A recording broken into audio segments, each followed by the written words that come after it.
बिस्मिल्लाहिर्रहमानिर्रहीम। अस्सलाम वालेकुम। मैं हूं मोहम्मद उमैर। स्टूडेंट्स, उम्मीद है आप सब खैरो आफियत से होंगे।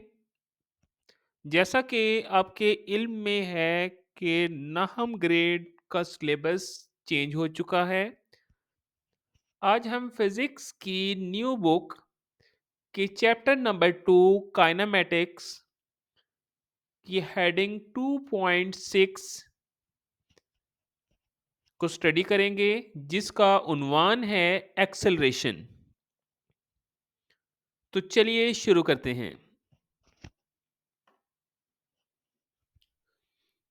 डियर स्टूडेंट्स, जैसा कि आपके इल्म में है कि जब भी हम अपने माहौल पर नज़र दौड़ाएं तो हमें हर चीज़ मोशन में दिखाई देगी, और हम इन्हीं मूविंग बॉडीज़ की एक्सेलरेशन मालूम करने में दिलचस्पी रखते हैं,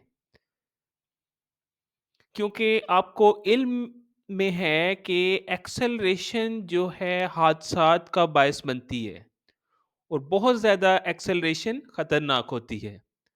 आज हम एक्सेलरेशन और इसकी टाइप्स के बारे में पढ़ेंगे। नॉर्मली एक्सेलरेशन को 3 कैटेगरीज़ में डिफ़ाइन किया जाता है। Number 1, uniform acceleration. Number 2, non uniform acceleration. Number 3, retardation. आज के इस लेक्चर में हम इन्हीं टाइप्स के बारे में जानेंगे और समझेंगे कि एक्सेलरेशन हमारे लिए क्यों अहम है और किस तरह हम एक्सेलरेशन को कंट्रोल करके हादसा से बच सकते हैं। क्लियर?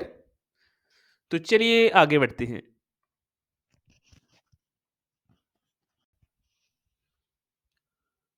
प्यारे बच्चों, स्पीड का तब्दील होना एक्सेलरेशन कहलाता है। टेक्निकली अगर हम इसकी डेफिनेशन की तरफ बढ़ें तो जैसा कि बयान किया गया है, time rate of change of velocity is called acceleration. वक्त के साथ साथ अगर स्पीड में तब्दीली आ रही है तो वो क्या कहलाएगी? एक्सेलरेशन। एक्सेलरेशन को ए से जाहिर किया जाता है। जिस तरह वेलोसिटी एक वेक्टर क्वांटिटी है, इसी तरह एक्सेलरेशन भी एक वेक्टर क्वांटिटी है। क्लियर?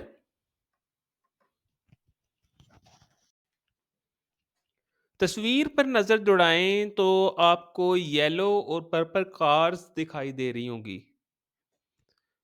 अगर तो गाड़ी की स्पीड बढ़ रही है तो एक्सेलरेशन पॉजिटिव होगी।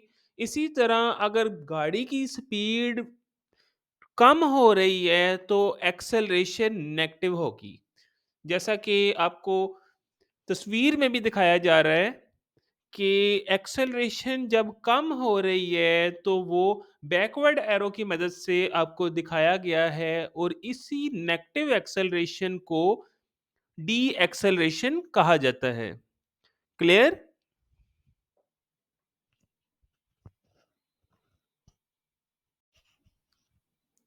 अब हम बढ़ेंगे एवरेज एक्सेलरेशन की तरफ। इसको समझने के लिए फर्ज करें कि एक गाड़ी जो है 30 की स्पीड के साथ मूव कर रही है। कुछ देर के बाद इसकी स्पीड में तब्दीली आती है और इसकी स्पीड 35 मीटर फी सेकंड हो जाती है। तो इस तरह के केस में हम स्पीड में तब्दीली को एवरेज एक्सेलरेशन की इस्तेलाह में पढ़ेंगे। जैसा कि डेफिनेशन में वाज़ेह है, rate of change of velocity with time is called average acceleration. Its unit is metre per second square. Average acceleration is equal to final velocity minus initial velocity over time. Clear? अब हम बढ़ेंगे acceleration के आज के हमारे आखिरी heading पर, जो है uniform and non uniform acceleration. तो चलिए शुरू करते हैं। If the rate of change of velocity is constant, the acceleration is said to be uniform. Non uniform acceleration के लिए सबसे पहले हम इसकी डेफिनेशन को स्टडी करते हैं। इफ द मैग्नीट्यूड और डायरेक्शन और both of them changes, it is called variable or non-uniform acceleration। अगर तो एक्सेलरेशन एक खास पैटर्न में बढ़ रही है तो ये यूनिफॉर्म कहलाएगी, और अगर वो पैटर्न फॉलो नहीं हो रहा या बाज़ औक़ात ये होता है कभी डायरेक्शन ऑफ वेलोसिटी तब्दील हो रही है, तो इस केस में एक्सेलरेशन हमारे पास कहलाएगी नॉन यूनिफॉर्म। क्लियर? तो दोस्तों आज के टॉपिक में सिर्फ इतना ही। इसी तरह की मोर इन्फॉर्मेटिव वीडियोस देखने के लिए चैनल को लाइक और सब्सक्राइब करना मत भूलिएगा। शुक्रिया, जज़ाकल्लाह, अल्लाह हाफ़िज़।